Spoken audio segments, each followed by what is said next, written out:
This CO2 pipeline will be 123 miles long and 40 metres wide, starting in the Peak District of Derbyshire and finishing in Morecambe Bay. It will run through the entire length of Wirral, that's around 15 miles. It's a 36-inch steel pipe and it's going to be 1.2 metres deep.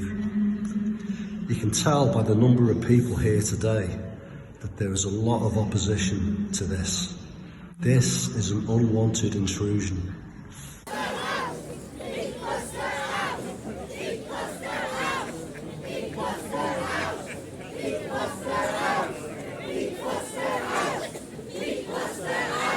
And we're not just going to sit idly by and watch it happen. You know, these people make our communities, and they're just being completely ignored. Not just this case, but there's lots of things which have been inflicted on our communities from top down, from central government. And our residents have been roughshod over, and it's about time we push back and took back control of our communities, take our power back. That's what it's about. Have our say. I don't let these things be inflicted on us. It's interesting to see what things the local councils and central government find money for, and what they don't find money for. This unwanted pipeline cannot and will not ever live here. My name is Stephen Kelly. I represent Merseyside Residents Association, part of the National Residents Association. I'm here to support this event tonight. I represent our communities and the residents within them. Why do you think it's important? So a lot of the things that affect our communities and our residents are projects that are handed down by central government that are inflicted on our communities. Residents simply aren't having a say as to what's been inflicted on us, and there's nobody here who's in favour of this pipeline. Everybody from the Wirral, whether which political affiliation or whichever facet you come up to this from, nobody wants it. You can see the representation here. But what's also important to us is the lack of consultation.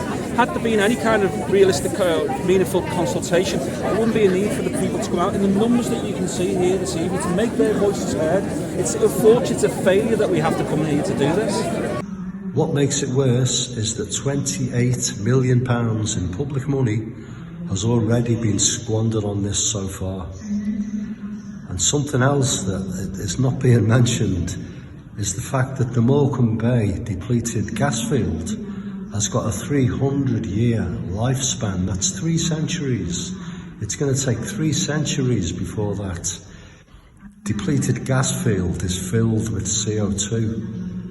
And Peak Cluster, what they're going to do, they're going to, if they go ahead with this, if the government, if Ed Miliband gives his permission, we'll end up with this network in place. And what will happen is that other networks will join onto that, and we'll get pipelines coming from Europe and beyond.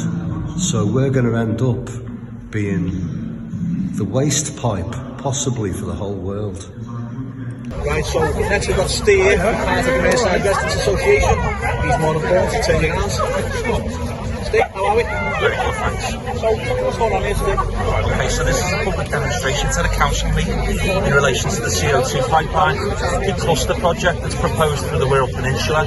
So obviously you can see councillors and residents have come along to voice their opinion about this project.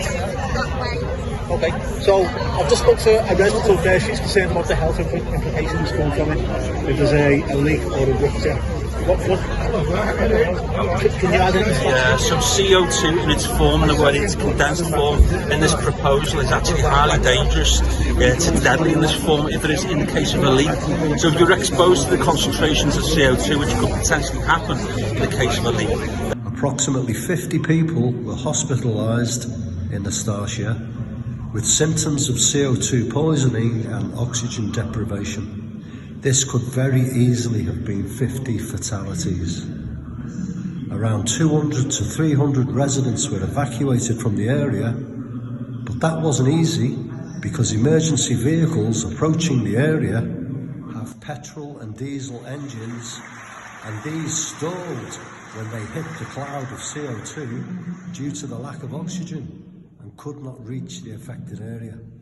Lots of people were later found slumped in their cars.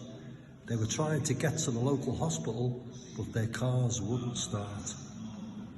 Denbury Inc. were fined $2.8 million after it became clear they'd failed to address the risk of landslips, failed to mitigate the risks of a potential rupture, failed to notify emergency responders, and failed to carry out inspections of the pipeline.